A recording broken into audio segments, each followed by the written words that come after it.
The glove compartment of a 2012 Honda Civic isn't supposed to hold secrets.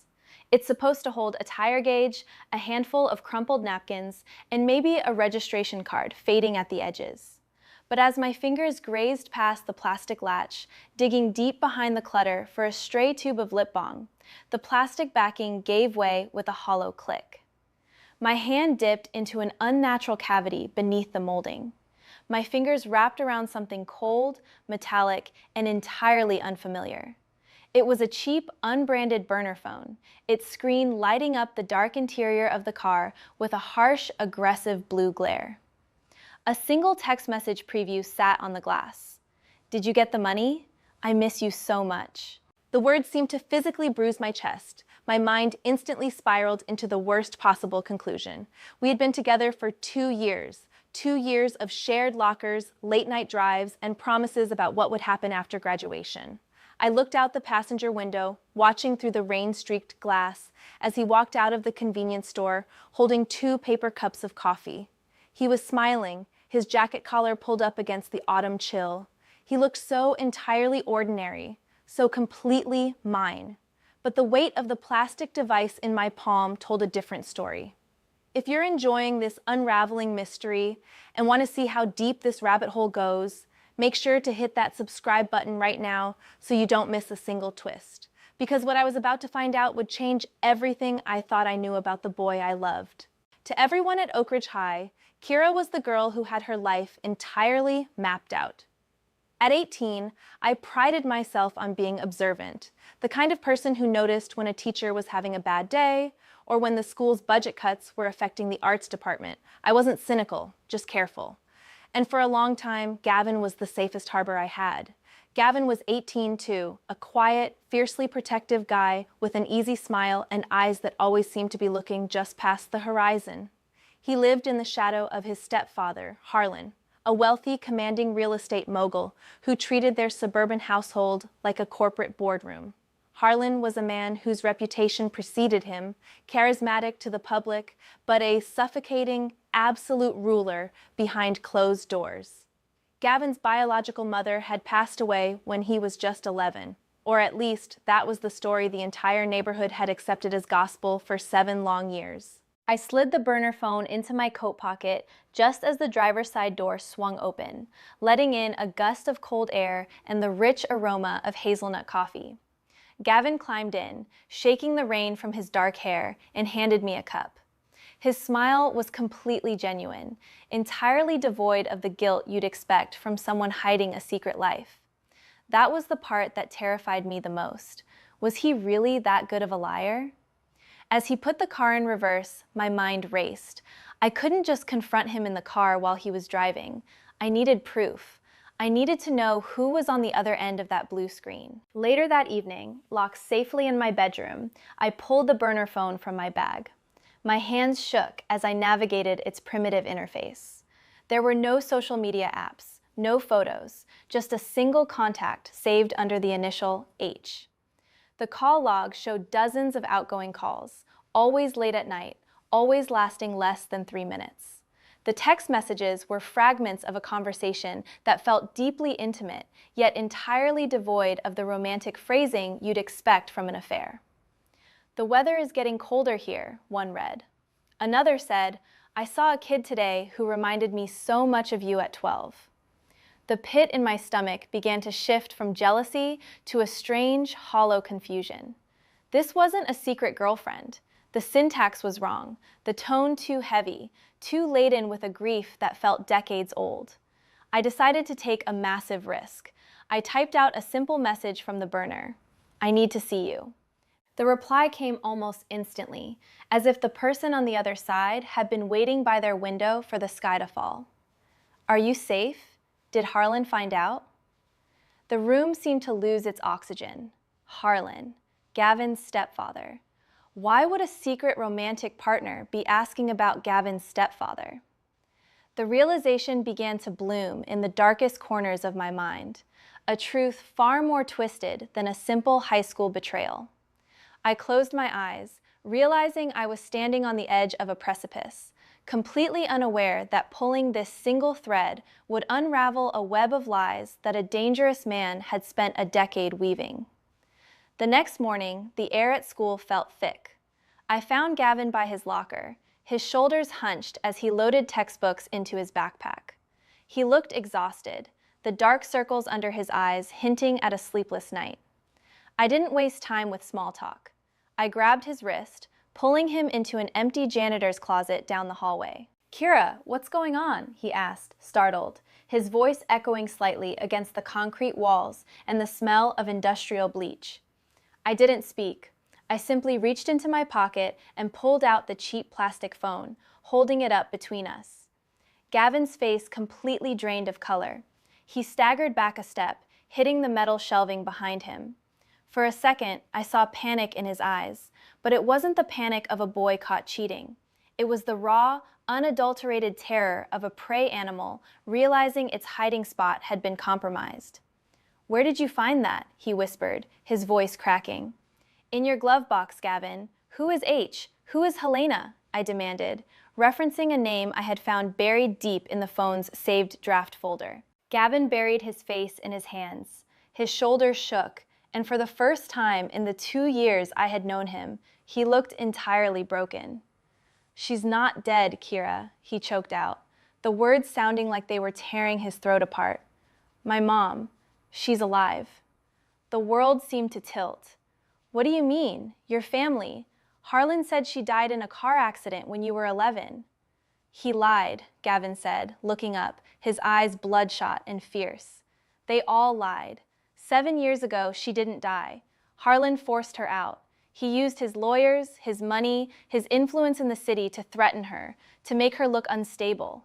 He told her if she ever tried to see me, he'd use his connections to ensure she went to prison. And then he turned around and told an 11-year-old kid that his mother was in a casket." Gavin explained that a year ago, a strange letter had arrived for him at a friend's house. Helena had tracked him down, risking everything to send a single, desperate message. Since then, Gavin had bought the burner phone.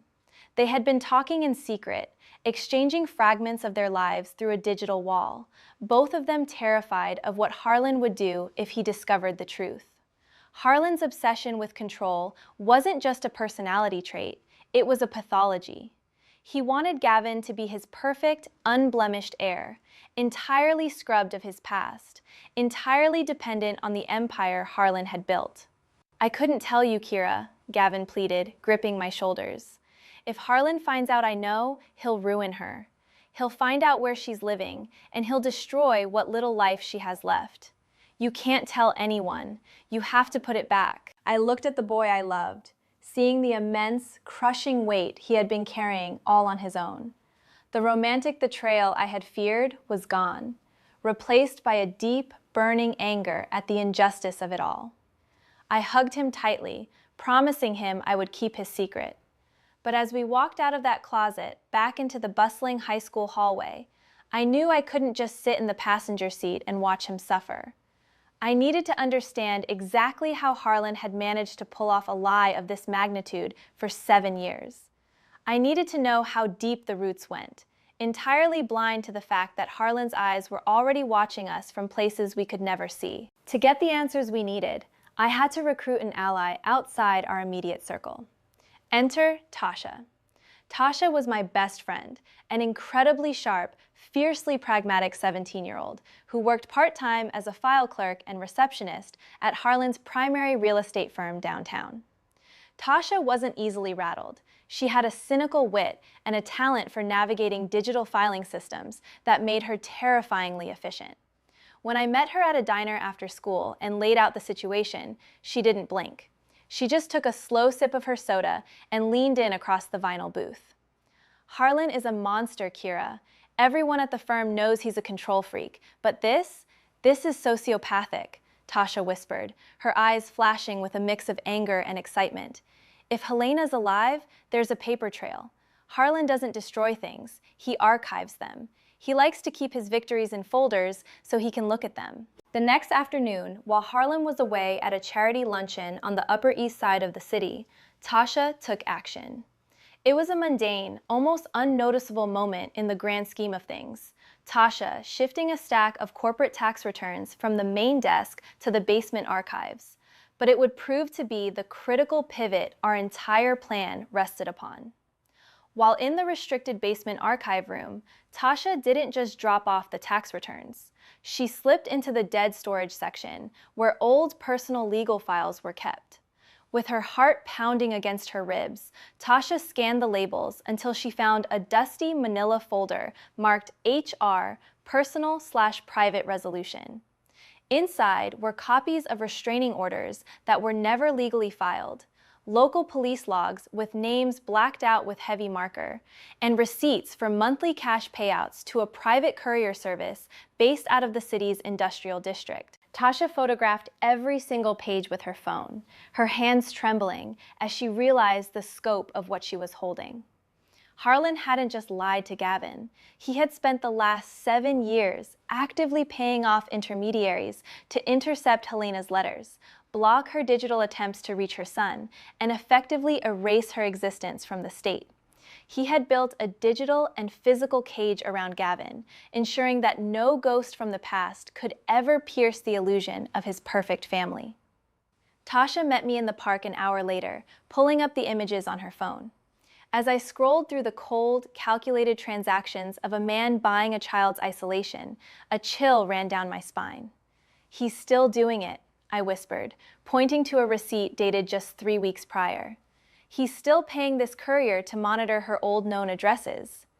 "It gets worse," Tasha said, her voice dropping to a tense whisper. "Look at the log from yesterday. Harlan's security team flagged an unusual amount of data traffic on Gavin's secondary cellular tower. They don't know about the burner phone yet, but they know someone in that house is accessing an unlisted network. Kira, Harlan is actively hunting for the leak. He's going to find out about the phone, and when he does, he's going to erase her completely." The clock was suddenly ticking, a bomb counting down in the middle of our ordinary lives. I realized we were running out of time, but what I didn't know was that the trap had already been set, and we had just stepped right into the center of it. That evening, I knew we needed someone who actually remembered the family before the tragedy. Someone who could bridge the gap between the corporate paper trail and the human reality. I turned to Clara. Clara was a 60-year-old widow who lived 3 doors down from Gavin's house. She was a fixture of the neighborhood, a woman who spent her afternoons gardening and her evenings reading on her front porch. She had always been kind to Gavin, often baking him cookies when he was a lonely kid wandering the neighborhood after his mother died. Clara was observant, the quiet matriarch of the block who saw everything but spoke little. I walked up to Clara's porch under the pretense of borrowing a gardening tool from my mother. She smiled warmly, inviting me inside to a living room that smelled of lavender and old paper. But when I gently brought up Helena's name, the warmth instantly vanished from Clara's face. She set her teacup down with a sharp clink, her eyes darting toward the window that faced Harlan's massive, gated estate. "Kira," Clara said, her voice trembling slightly.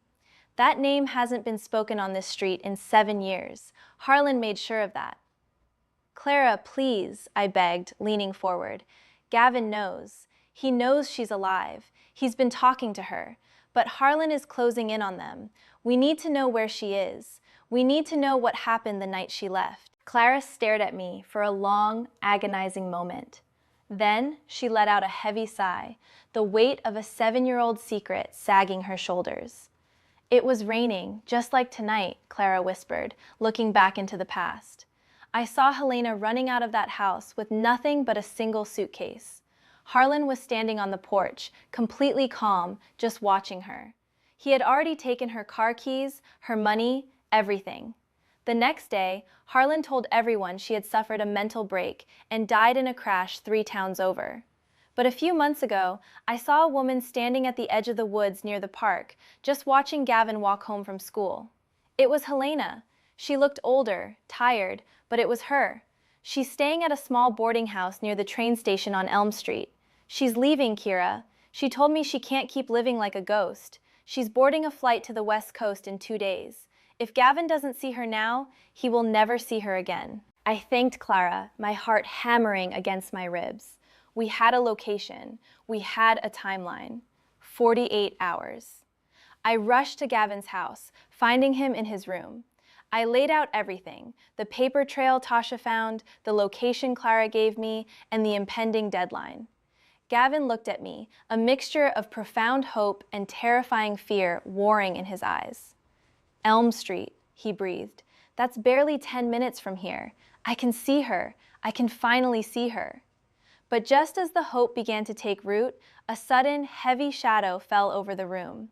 The heavy oak door to Gavin's bedroom swung open without a knock. Standing in the doorway was Harlan. His tall, imposing frame completely filled the space, his tailored suit immaculate, his expression an unreadable mask of absolute authority. He didn't look angry. He looked entirely in control, which was infinitely more terrifying. He looked at Gavin, then his eyes slid slowly to me, resting on my backpack where the burner phone was hidden. "Kira," Harlan said, his voice smooth, deep, and chillingly polite. "I didn't realize we had guests this late. Gavin, your mother's old car has a diagnostic alert on its GPS tracking system. It seems someone has been tampering with the glove box molding. Care to explain why a secondary cellular signal is radiating from your vehicle?" The air in the room froze. My breath caught in my throat. Gavin stood up slowly, trying to shield me, but his hands were shaking. Harlan stepped into the room, snapping his fingers. A heavy-set security guard stepped up behind him in the hallway. I felt a cold dread settle deep into my bones, realizing that our careful investigation had just hit a brick wall, and the man who held all the cards was about to close the cage door for good. The silence in the bedroom was deafening. Harlan stepped closer, his eyes locked on Gavin, entirely ignoring my presence, as if I were nothing more than a piece of furniture. "I have spent 7 years protecting this family from the instability of the past, Gavin," Harlan said, his voice dropping to a low, dangerous purr. "I suggest you hand over whatever device you're holding before I have my security team remove this young lady from my property and ensure her family's lease on their commercial property downtown is terminated by morning." The threat was explicit, veiled in the cold language of business, but holding the absolute power to ruin lives. Gavin looked at me, his eyes wide with horror. He knew Harlan could do it. Harlan owned the land my parents' small bakery sat on. With a single phone call, he could destroy my family's livelihood. Gavin reached into his pocket, pulled out the burner phone, and set it on the desk. His head was bowed, his posture entirely defeated. "I'm sorry," Gavin whispered, the words meant for me, for his mother, for the life he was being forced to surrender. Harlan picked up the phone, glanced at the screen, and slipped it into his breast pocket. "Good boy," he said smoothly. "Kira, it's time for you to leave. And I think it would be best if you and Gavin take some space. A clean break is always most efficient." I was escorted out of the mansion by the security guard, the cold rain hitting my face as the iron gates clicked shut behind me. I stood on the sidewalk, my hands clenched into fists, tears of anger mixing with the rain. They had won. Harlan had the phone. He knew we knew. Gavin was trapped inside, and Helena was leaving in less than 24 hours, entirely unaware that her final attempt to see her son had been crushed. But as I walked down the dark street, a spark of defiance lit up inside me. Harlan thought he had won because he had taken the phone. What he didn't realize was that he hadn't taken our minds. He hadn't taken Tasha's photographs of his illegal payouts, and he hadn't taken the location Clara had given us. He thought we were just children playing a game. He was entirely unaware that an ordinary 18-year-old girl with nothing left to lose is the most dangerous adversary a corrupt man can face. I called Tasha and told her what happened. "We need a distraction," I said, my voice steadying. "Tomorrow is Helena's flight. Gavin is going to be locked in that house, monitored every second. Harlan is going to check the GPS tracker on Gavin's Civic constantly to make sure he doesn't leave." "Then we don't use Gavin's car," Tasha said, her sharp mind immediately finding the tactical angle. "And we don't let Harlan know Gavin isn't in it." The next morning, the final play began. It was a high-stakes shell game, played out across the rainy streets of our suburban town. At 3 p.m., Tasha met Gavin at a local coffee shop, right outside the school parking lot. Gavin had managed to slip away during the chaotic final bell, but he knew Harlan's security team was watching his car via the active GPS tracker installed under the bumper. Gavin handed his car keys to Tasha. Tasha, wearing a heavy hooded jacket that matched Gavin's, climbed into the driver's seat of the Civic.